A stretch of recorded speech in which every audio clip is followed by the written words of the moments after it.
But is the starving artist myth really a myth, or is that actually a true thing? You hear that people talk about, the starving artist. Is that something, or is that just BS? Well, what do you understand a starving artist to be? Let's define terms. Well, someone who is trying to produce and commercialize a piece of art, but is not having much success financially in that endeavor. For example, I know a friend that does a lot of commercial artwork. There's a bus station here called RTA. They have a lot of glass work, and he does a lot of this glass work for that. But he has a gig here, then a gig there, and he doesn't have a lot of gigs. But he's really very talented. And it's hard to understand. This guy is super great at what he does, and I can't understand why he doesn't seem to have stable work. Well, what makes him good at what he does? His attention to detail. What else makes him good at what he does? The subject matter, the appeal. He does a lot of landscapes and a lot of glass etching. So I think it's really back from there, Matthew. What makes someone be able to make good art? I don't have the answer to that. It's not something I know. So, to the best of my understanding and to the best of my experience within myself and talking and dealing with lots of other artists, it's something along the lines of an ability to think in nonlinear and in tangential fashions, which is what we call creativity. And if we understand that someone who's very good at thinking in nonlinear fashions and very good at thinking on tangents is going to create good art, Matthew, what would you say one of the keys in terms of thought process for running a business and making money would be? Understanding your audience. Like, for example, we have a very defined audience. We work with small business owners with a very defined parameters that are successful for us. Okay. Does that sound like something that would fit one-on-one onto the brain of someone whose habit is thinking in tangential and nonlinear ways? No, I do books for artists, and it's a whole different experience than what I'm used to seeing. Yeah, exactly. So the actual brain type of the person who's going to be the incredible creative very rarely is also the hyper-practical realist who can monetize and make a business out of it. So it's almost this curse. And it's like, you can talk to some folks who are very logical, very step-by-step.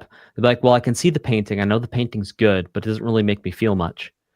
And then you have some people who are hyperlogical who will be like, well, yeah, I see the painting, it makes me cry because I feel emotions. It's like, okay, hyper-realist, in touch with emotions.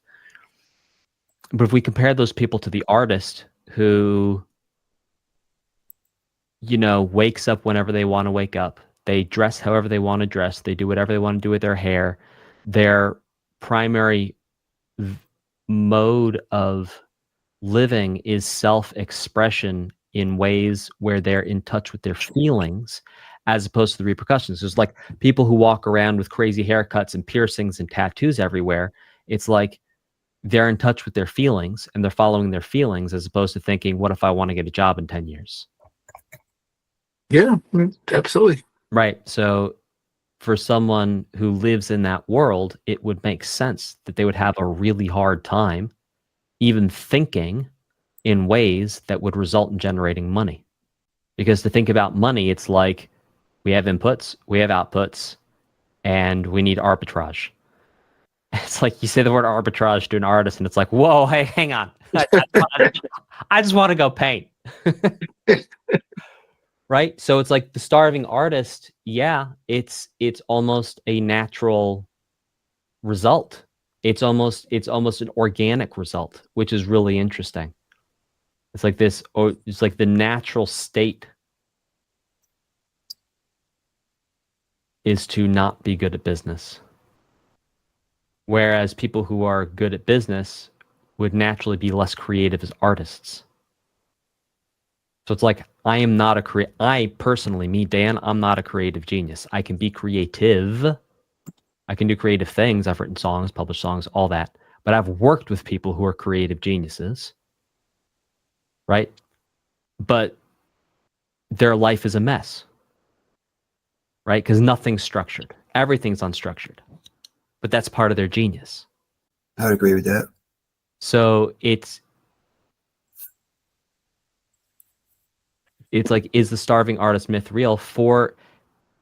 It's not a myth. It is a result of thought processes, and it's a result of ways of thinking, which we would call creativity. And some people walk the line. Real quick, I'm going to show you the exact 6-stage roadmap, going from having never composed a single note of music to composing music that's good enough to go into PC and console games, and if you decide you want to, all the way to getting paid to compose music that I've done for myself and helped other composers do multiple times, so I can say with a lot of confidence that these are the levels you're going to go through as your skills increase. And I broke each one of these down by the 4 most critical shifts that need to happen at each level. What the blockers feel like, what the symptoms are when you're going through it, and then what steps I and everyone I've helped go through this took to graduate to the next level. And we've done this across every game genre of music and every genre of game: chiptune, full orchestral, hybrid, action games, puzzle games, simulators, roguelites, shooters, and it works everywhere. And it's my gift to you. It's absolutely free. And the link is in the video description, or you could just go to bestmusiccoach.com/roadmap, enter your info. It'll spit it right back out of you. And again, it's my gift to you. It's free.